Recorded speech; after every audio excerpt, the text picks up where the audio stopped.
let's talk about why Return of the Jedi and everyone else's opinion about what the best Star Wars movie is wrong, and why Return of the Jedi is number one. Return of the Jedi. So I kind of went through the movie. I watched it. I took notes just to jot down the stuff that I wanted to focus on.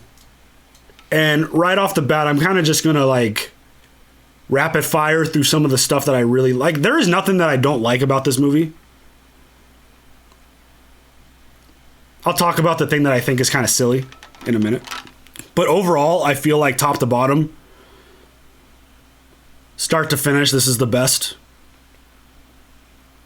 It's my favorite. Best is a hard thing to say, because I do kind of feel like Empire Strikes Back is, like, in terms of like actual, like if you were to break it down in like a film class, I feel like Empire would probably be considered the better movie. But Return of the Jedi is number one for me. I think opening it up with the whole rescue at Jabba's palace scene, I thought that was a great way to kick off the movie. I think it was so much fun. Confident Luke shows up, force choking motherfuckers, standing there with Jabba, all confident. And then he got to fight the big monster. Got to save some folks. I think it was a really great scene overall. Luke, Leia, Han, Chewie, Lando all together. Got this plan. Seeing it play through. I think it's great. We get to see Luke's new beautiful green lightsaber. There's a deleted scene of him making that. You can find it on YouTube. I'm really happy that they cut that scene out. Cause I think the reveal is really cool. There's a salute to R2. He launches it. Fight on. Let's go. We finally get Boba Fett's name, which is really cool. Boba Fett? Boba Fett? Where? And then he proceeds to get knocked in the Sarlacc pit. I think the Jabba fight and rescue was great. I think that whole scene is really cool. I really, really loved it. I'm going to jump over to the Battle of Endor. This is the part where I think, like, if we're going to talk about, like, silliness, I think the Battle of Endor as a whole was absolutely fantastic. I thought it was a fun battle. Lots of really exciting things playing out. We get our first look at the Scout Troopers. And their speeder fight with Luke and Leia I thought that was super awesome. That's like one of those iconic things that you'll never forget, watching those speeders flying around the forest. I think it's so much fun. But Ewoks killing stormtroopers with sticks and rocks is so unbelievable. It kind of, to an extent, takes you out of the moment of that battle. But as I was watching it again, as I watch it every single time, I don't think it's enough to fully take me out of the overall enjoyment of this movie. Would it have been crazy and cool if it was Wookiees, which is what I heard was the original plan? But Wookiee merch won't sell as well as Ewok merch with the kids, because Wookiees are scary, Ewoks are cute and lovable, and you want to hug them. I mean, if it was Wookiees, stormtroopers' arms would be getting torn off. People would have been getting wrecked. It probably would have made the battle a little bit more interesting, more realistic probably. I mean, instead we got the Wookiees fighting in the prequels, and that just didn't work at all. Ewoks were eating the stormtroopers. Very true. Their celebration meal. But the Ewok thing doesn't... It's funny. I'm sure a lot of people watch that and they're just like, oh my god, this is stupid. I'm out. I thought it was kind of funny. Star Wars is meant to have moments of silliness. The Stormtroopers, for one, is a perfect example of that.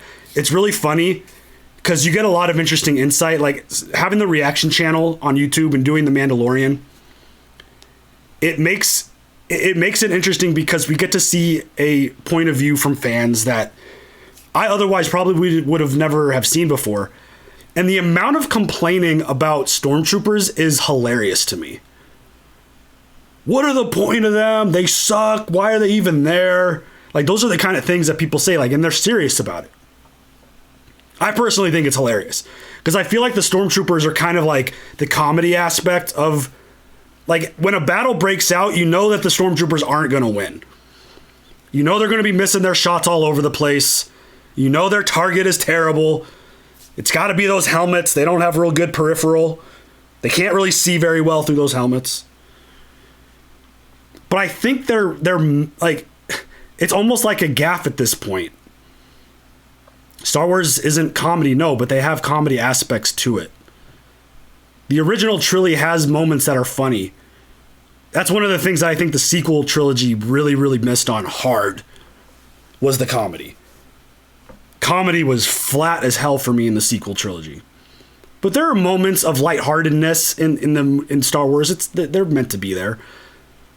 But the point of stormtroopers is they win by numbers. They're just mass-produced warriors in gear with guns. They're not overly highly trained. They're just a mob of folks in white helmets running around with blasters. And if you've got a big group of them, they'll overwhelm you. But you get them in a corridor, kind of like 300, get them in a narrow corridor where their numbers don't matter, piece of cake. Take them out, no problem. Get a couple Jedi, slice them down.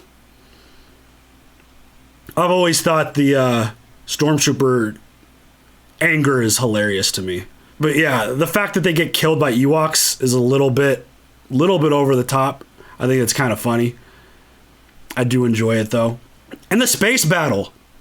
Who doesn't love a good space battle? I feel like the Battle of Endor presented a really, really awesome, entertaining space battle. There was so much on the line. Lando and the Falcon, I thought that was cool. But the space battle was I don't think it's the best space battle because I think the award of best space battle goes to Rogue One. But this is Star Wars.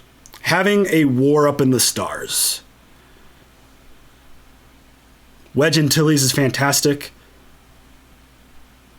I believe, stat correct me if I'm wrong, but besides the main cast, I think Wedge is the only one who appears in all three original trilogy movies. I really wish he would have been in the sequel trilogy. I really don't like that the actor came out as like Star Wars. Pfft. He could have been like the leader of the Resistance. Like he could have been in charge with all the years that he put in. I loved Wedge. I thought Wedge was great. Wedge, yeah, he was in Rise of Sky. He should have been in all of them. He should have been I'm drawing a blank on his name. He should have been Flyboy's boss, basically. Poe Dameron, thank you. One of those brain fart moments. But I thought the Battle of Endor was great. I thought that was fun. And everything in this movie is... Everything I love about this movie is emotional. The emotion of the movie is what really brings things out for me. And it kind of starts with the whole Luke and Yoda thing. It might be the Luke returning, talking to Yoda, might be my favorite moment in all of Star Wars. That's something I think we'll do at some point, is do like a countdown of my favorite Star Wars moments. Because I think it would be kind of interesting to like actually break that down. But the Luke Yoda scene in Return of the Jedi is one of my favorite things ever. Just the dialogue, the conversation. It's just, for me, it's just so powerful. Yoda telling Luke, you must confront Vader to finish your training. You're not there yet. You gotta go face him. And for me, Yoda confirming that Vader is Luke's dad is so much more powerful than Vader revealing it in Empire Strikes Back. I've talked about this before.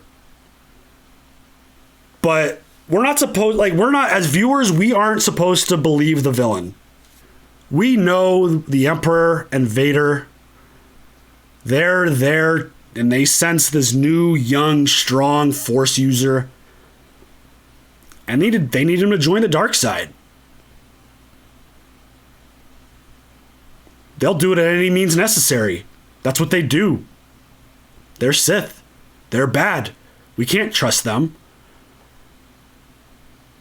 And when Vader hits Luke with the "I'm your father" line, that's a great moment. It's definitely probably in my top 5, 100% top 10 for sure of moments.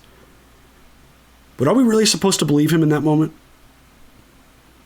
You're watching those movies live back in the 70s, early 80s.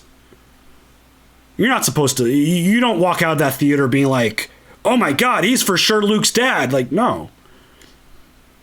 There's no way.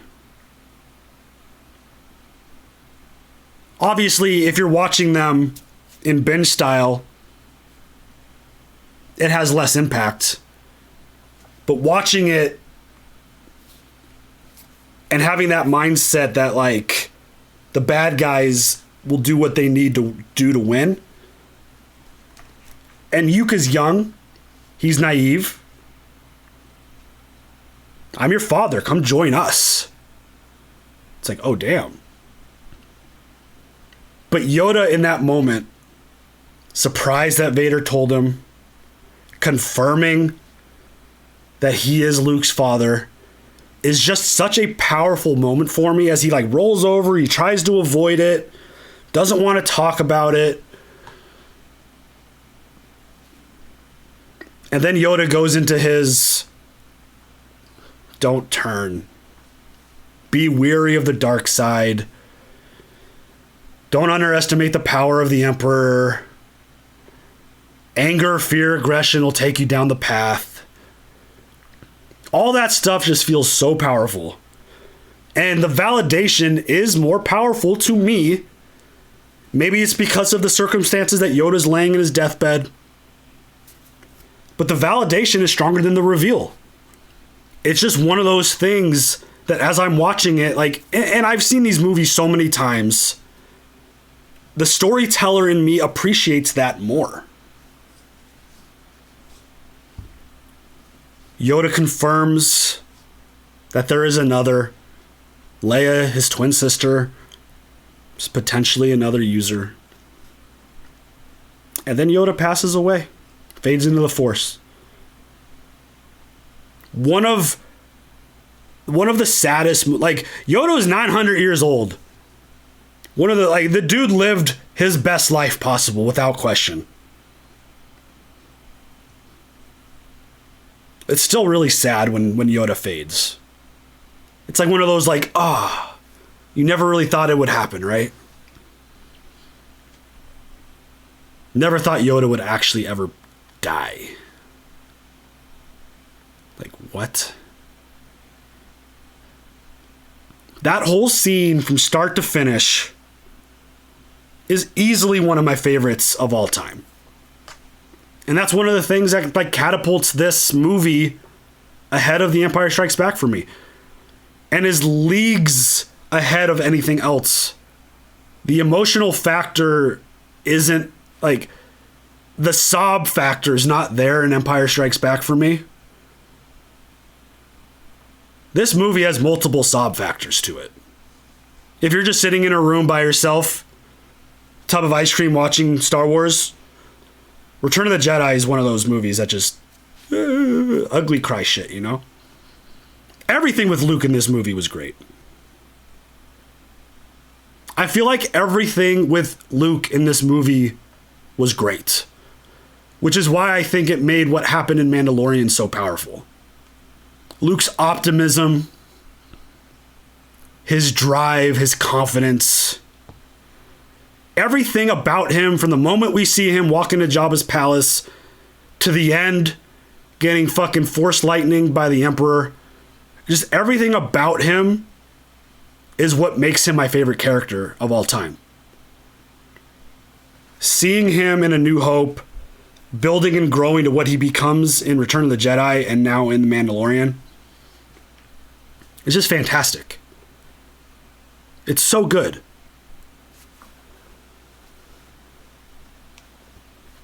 And the one-on-one conversations with Luke and Vader, that stuff's so good. It's so good. It's such powerful storytelling. I love it so much. Just Luke's constant drive to see the good in his father. Calling him dad. Vader calling Luke son. His constant drive to see the good and try to pull him back to the light. And then the moment we start seeing Vader actually tugging with the idea of just like, shit, Luke, you're right. There is still good in me, but I can't disobey my master. I can't go join you. Obi-Wan once thought as you did. I hope they capitalize on that line one day because that is a really big line. We get to see a side of Vader that we never thought we would see. He's showing compassion for his son, despite this idea that he's bringing him to his master, the Emperor, to essentially either turn or get killed. Seeing that divide, seeing that tug-of-war play, like the dude's wearing a mask and he's in full body armor, and you could just sense the way there is conflict there. When Luke walks away, Vader walks off, kind of puts his head down. He's like, fuck. Is this really the right move? Those really simple, just conversation lines. It's too late for me, son. Yes. And then we get Luke and the Emperor.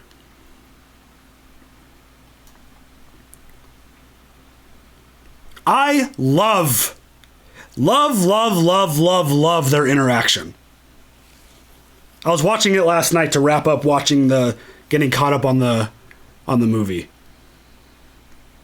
Just the way these two are talking shit to each other. They're essentially playing force chess. Your overconfidence is your weakness. Your faith in your friends is yours. It's like, fuck you, bitch. I'm gonna win. No, bitch, I'm gonna win. And you just see Vader just standing there just like, there's no point, son. It's pointless to resist. That back and forth is just so entertaining to me. Palp just continues to taunt Luke. He keeps pushing him and nudging him.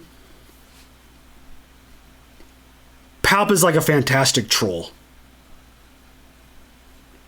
He just keeps nudging Luke towards that dark side. It's like, here, let me help you, son. Let me push you a little closer. And seeing Luke struggle with the decisions that he needs to make. Now he's playing that tug of war. It's like, fuck, is this dude right?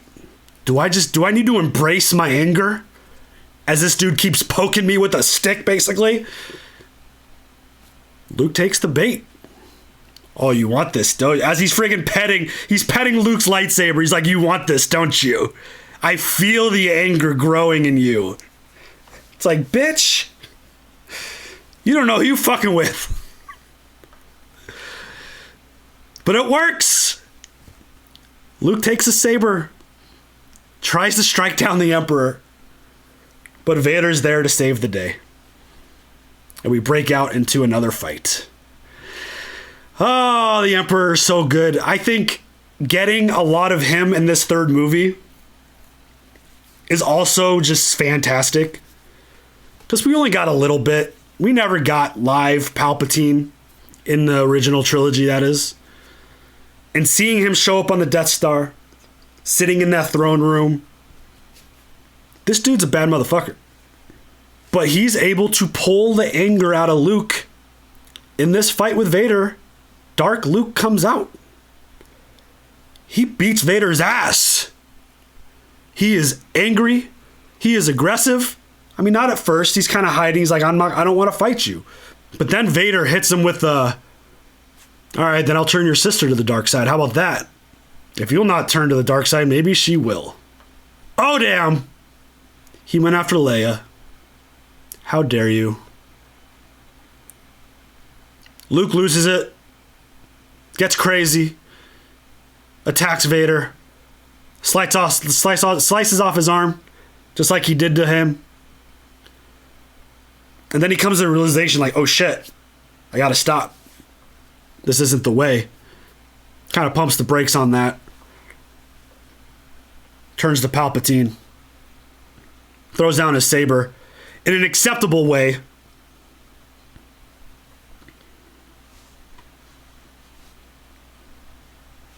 Hashtag, that's my Luke Skywalker. Tells Palpatine, you have failed, Your Highness. I am now a Jedi like my father before me.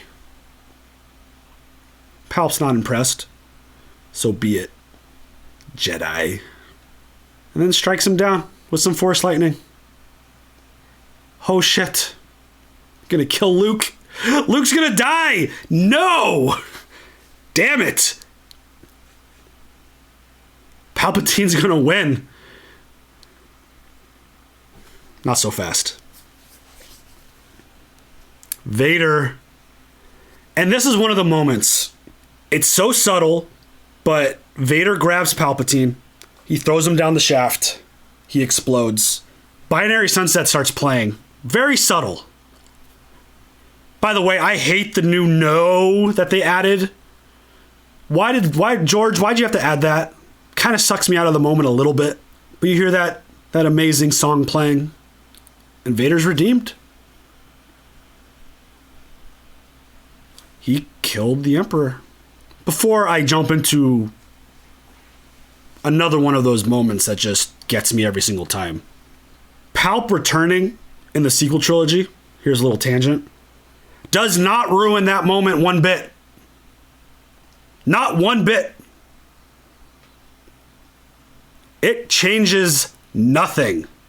Anakin still brought balance to the Force.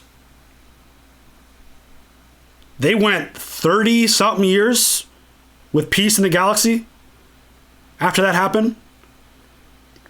No one said he was going to bring balance to the Force for the entirety of the entire universe forever. But why bring him back? Because Rian Johnson killed Snoke.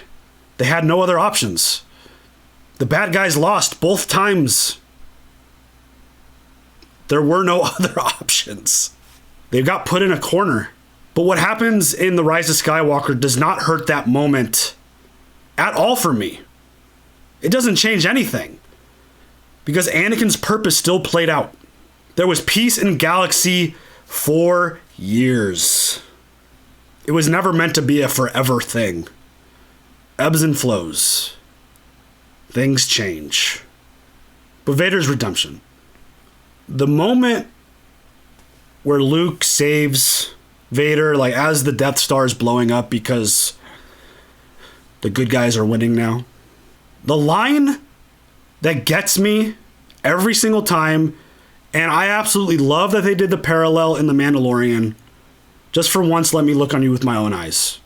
Take off this helmet. But Luke's like, no, you'll die without it. He's like, nothing's stopping that now. Just take it off, let me see you. That father-son moment right there is so good. Tell your sister you were right. You were right.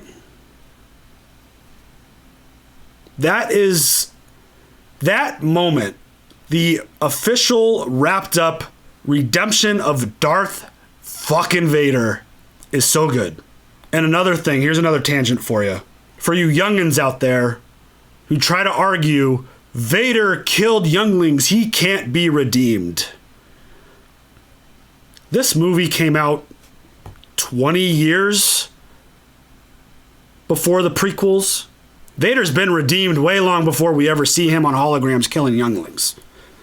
You can't go back in time and change it. And for us who have grown up on the original trilogy, seeing him kill younglings only makes his redemption more powerful. It just shows how far he went. Because we don't get, like, we know Vader's bad. We know he's a terrible dude. We know he's responsible for killing an ungodly amount of people. But we don't really get to see a lot of that in the original trilogy. Maybe we'll get to see a little bit more of that with the content that comes out in the future. But seeing Anakin, that's why part of me is why Revenge of the Sith is in my top 5. Seeing Anakin get to the point where he's killing children validates and solidifies how bad and twisted this dude's mind is. It only makes his redemption even more powerful when I watch it. I am on the team that believes any character can be redeemed. Anybody could be redeemed. It just needs to be accompanied with good storytelling and great writing. Vader's redemption, in my opinion, was perfect. It made sense. And especially when you get to learn more about him in the prequels, it works so good for me.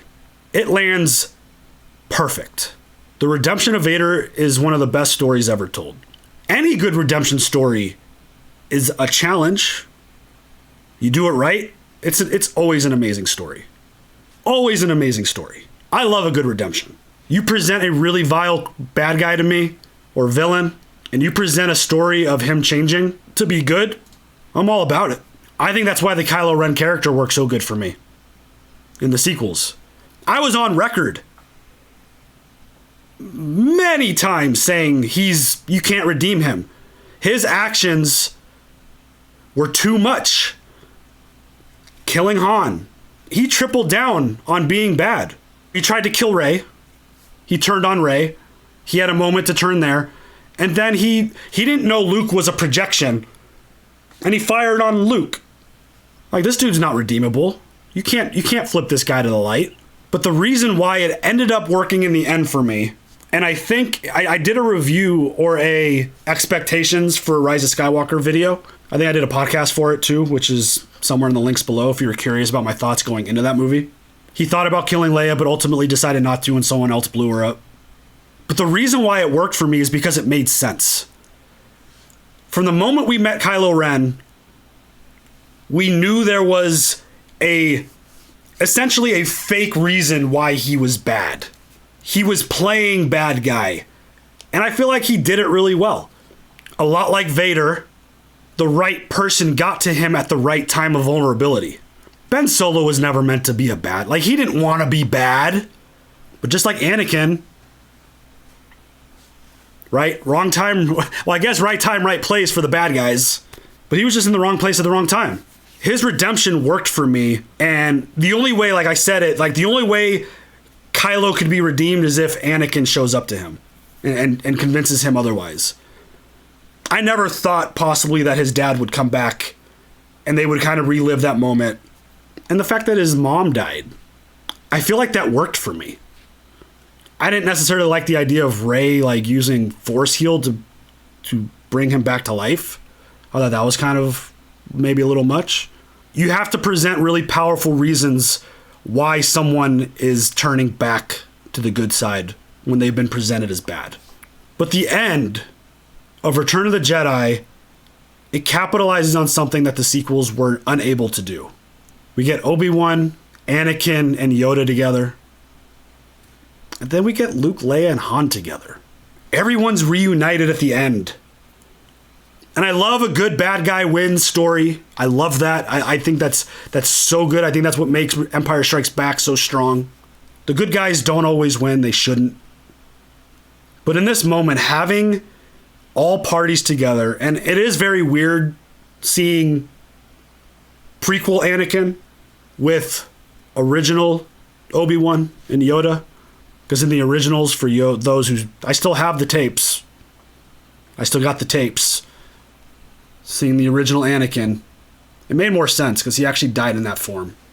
But seeing all of our peeps together just wraps up what was an absolutely splendid movie. Absolutely spectacular movie. I loved it so much. Between the Vader redemption, the Luke and the Emperor interactions, the Luke and Vader interactions. The Battle of Endor, despite the silliness, was such a fun battle. Luke and Yoda, seeing the Emperor in full-fledged power, and then the rescue at Jabba's palace to start everything off. Return of the Jedi is number 1.